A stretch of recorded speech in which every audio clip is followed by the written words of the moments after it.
Hi YouTube. In my previous video I talked about how C.Basic is highly optimized relative to Casio Basic. To demonstrate that for you, I'm going to go through a sample solution to the n queens problem, how to arrange n number of queens on a chessboard, and run that program both in Casio Basic and C.Basic, and we'll very easily be able to compare the speed based on the run times for each. Okay, so I'll go ahead and first show that to you in regular Casio Basic on this Prizm CG10. Let's zoom into the screen and open up the program add-in.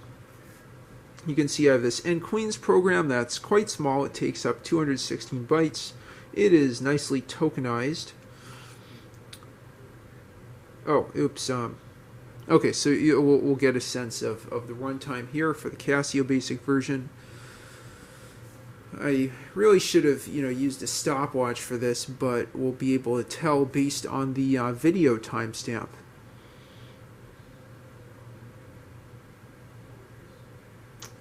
There we go. That, I would guess it took about 30 seconds, something like that.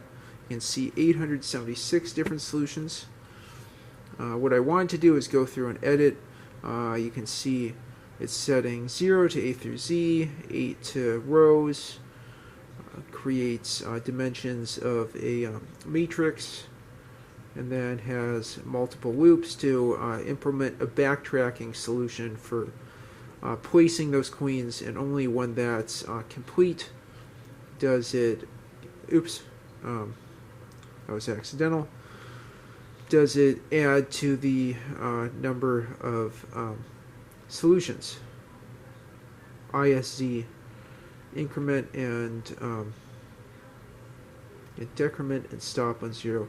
Y'all have to remember those, but it's an interesting solution. I mean, it has a mix of those very simple keystroke programming functions and higher level control structures and loops that you get with if then and do while. I'll share where I got this source code. It was from a calculator, generic calculator benchmark for the HP Museum. I'll have to think myself about implementing this solution on stuff like the TI-66 in the future. Okay, so let's go ahead now and try that on C.Basic. Okay. I showed this to you in the prior video. It's nicely color coded here based on numbers and different functions. I mean, just entering in this program took some getting used to, but I think if I had more practice, I could write some really interesting stuff on these calculators. I want to create an alpha attack game with falling letters and numbers for someone to enter in on the keypad before they hit the bottom of the screen, just as a simple test exercise.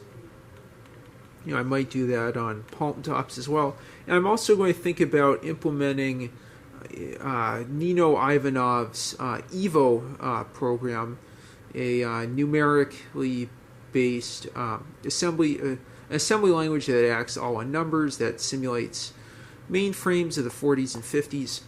He's made that highly portable. I like to port that source code to the Prizm and the fx-CG10 G2. I think that would be very interesting to run on calculators like this.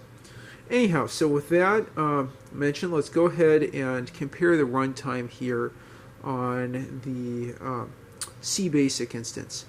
I have a de facto stopwatch, so I'll try this with C.Basic here in a second. Just watch the timer on my camera and then run in Casio Basic again. Okay, so at 4 minutes 30 seconds, I'll give it a go. That took, I don't think, even a second. At least 30 times faster, if not much more, compared with Casio Basic. Let's go ahead to program here. Okay, so I started at 4 minutes 45 seconds. I bet by about 5 minutes 15 seconds is when I should see this is done. So far it has taken 15 seconds. Do do do do do do do do do do do do do. Oh, okay. So that took 7 seconds, less than 30 seconds. So I think 23 seconds actually. But you can see it's quite a bit slower compared with C.Basic. That's the point I'm trying to make. Just using this as sort of a speed benchmark for those two implementations of BASIC on this Prizm calculator. Okay, so with that, I'll go ahead and do the same benchmark on my Casio fx-CG10,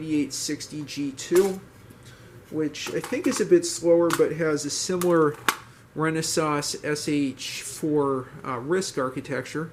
We'll compare that in a moment and just see how those two calculators compare in speed in addition to comparing Casio Basic to C.Basic.